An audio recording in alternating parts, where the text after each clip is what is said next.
Assalamualaikum warahmatullahi wabarakatuh.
Innal hamdalillah nahmaduhu wa nasta'inuhu wa nastaghfiruh wa na'udzu billahi min shururi anfusina wa sayyiati a'malina.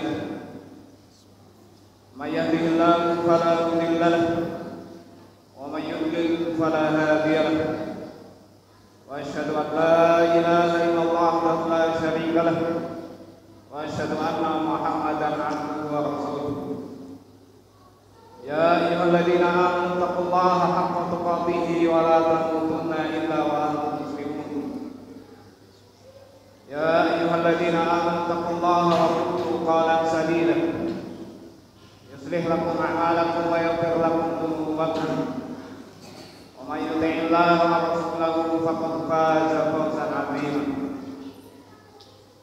Fa inna asdaqal haditsi kitabullah wa khairal hadi hadi Muhammadin sallallahu alaihi wa ala alihi wasallam wa syarrul umuri muhdatsatuha fa inna kulla muhdatsatin bid'ah wa kulla bid'atin dhalalah wa kulla dhalalatin finnar. Amma ba'd, fa ya ma'syaral muslimin hadirin jama'atul rahmatullah. Di dalam hadis yang sahih Rasulullah SAW beliau bersabda sebagaimana diriwayatkan oleh Imam An-Nasa'i, Imam Ahmad dan juga yang lainnya, man safathu hasanatuhu wa sa'athu sayyi'atuhu fadzalika mu'min. Barang siapa yang dia bergembira dengan kebajikan-kebajikan yang dilakukannya dan dia sedih, galau, resah karena dosa-dosa yang dia perbuat, fadzalika mu'min, maka itulah seorang mukmin. Di dalam hadis yang mulia ini, sebagaimana dijelaskan oleh para ulama, memberikan beberapa pelajaran kepada kita. Di antaranya yang pertama yaitu seorang mukmin senantiasa berusaha mengenali berusaha memperhatikan dan mengawasi dirinya tentang keimanan yang ada di jiwanya. Dan perhatian ini, pengawasan ini melebihi daripada ketika dia mengawasi, memperhatikan daripada hartanya, memperhatikan daripada anak-anaknya, ataupun yang lainnya dari perkara-perkara duniawi yang dia miliki. Karena iman yang ada pada seorang mukmin itulah merupakan modal utama, merupakan nilai yang paling berharga baginya untuk keselamatannya baik di dunia maupun di akhirat. Sehingga perkembangan, fluktuasi naik turunnya iman tadi betul-betul dia pahami pada dirinya. Sebagaimana ketika seorang berusaha memantau, berusaha mengetahui sejauh mana perkembangan usaha dan juga hartanya, seorang mukmin tidak kalah perhatiannya di dalam dia memperhatikan dan mengawasi perkembangan dan pertumbuhan iman yang ada di hati. Ini pelajaran pertama yang seharusnya kita ambil, yang menjadi ibrah di dalam kehidupan kita. Iman itulah perkara yang paling penting di dalam kehidupan seorang muslim, melebihi hartanya, melebihi jabatannya, anaknya ataupun yang lain.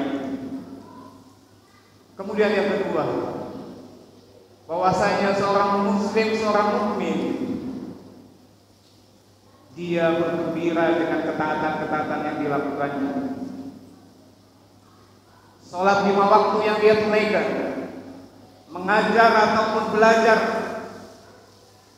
majelis ilmu yang dia datangi untuk dia mengajar di sana pun, ataupun dia belajar di majelis taklim tadi, semua itu menyenangkan, semua itu hiburan, semua itu membawa kebahagiaan bila dia seorang mukmin. Dan seorang muslim berusaha untuk senang dengan semua tadi, karena di antara indikasi dan tanda keimanan yang ada di hatinya, ketika dia melakukan amal-amal soleh, dia gembira dengan hal tersebut, dia tentram hatinya, karena inilah yang diberitakan oleh Rasulullah, sifat daripada seorang mukmin, gembira dan senang dengan amal-amal soleh yang dilakukan. Ketika mungkin dia tidak kurang merasa senang, berusahalah untuk dia senang dengan amal-amal soleh tadi, karena itu merupakan tuntutan iman yang ada di hati. Dan apabila sudah merasa senang, gembira, dia bersyukur pada Allah, berarti iman di hatinya itulah yang mendorong dia senang, dan dia berusaha memperbaiki. Kemudian yang ketiga, bahwasanya di antara sifat seorang mukmin adalah sedih. Dia merasa galau, merasa resah ketika dia terjatuh kepada suatu dosa dan maksiat kepada Allah, ketika dia melanggar daripada syarat agama ini, sehingga tatkala dia merasa kurang sedih terkadang, merasa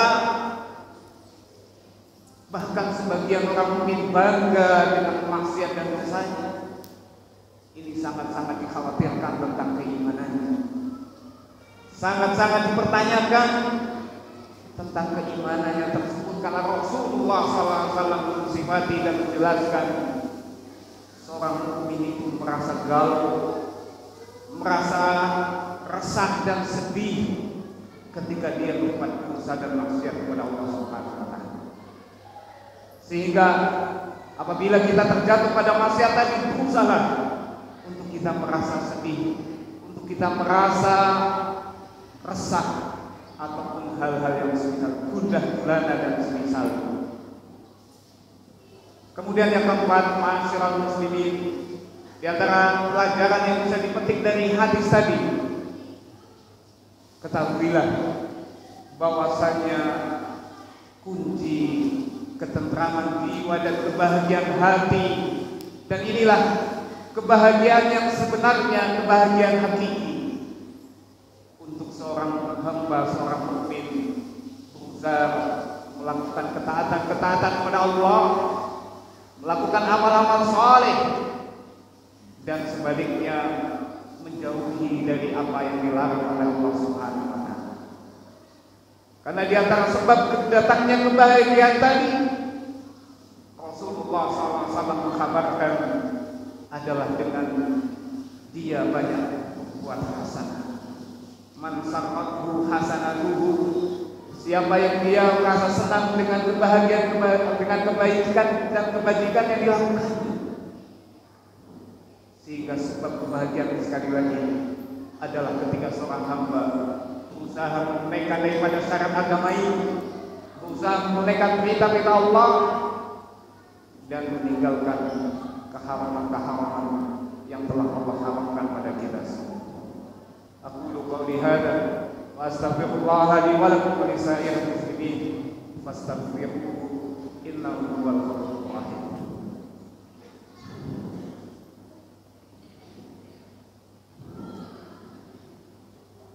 Alhamdulillahirabbil alamin wa bihi nasta'inu ala umuri dunya waddin.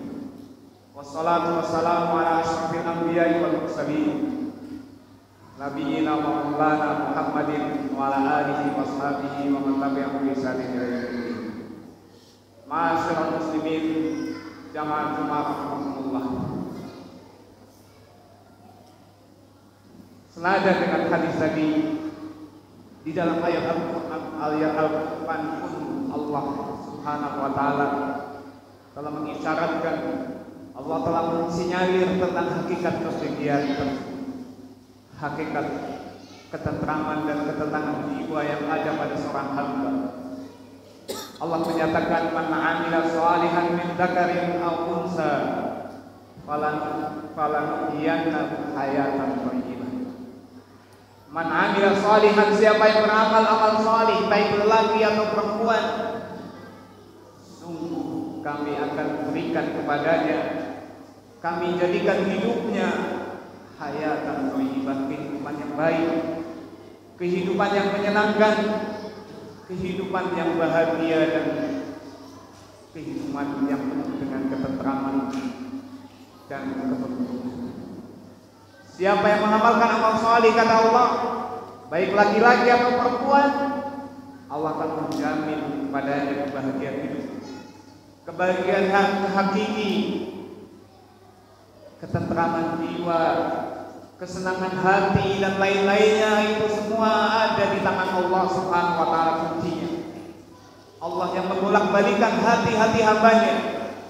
Allah yang Maha tahu apa yang menjadikan sedihnya hati seseorang, yang menjadikan galau dan risaunya hati tadi, yang menjadikan sempit dan susahnya hati tersebut.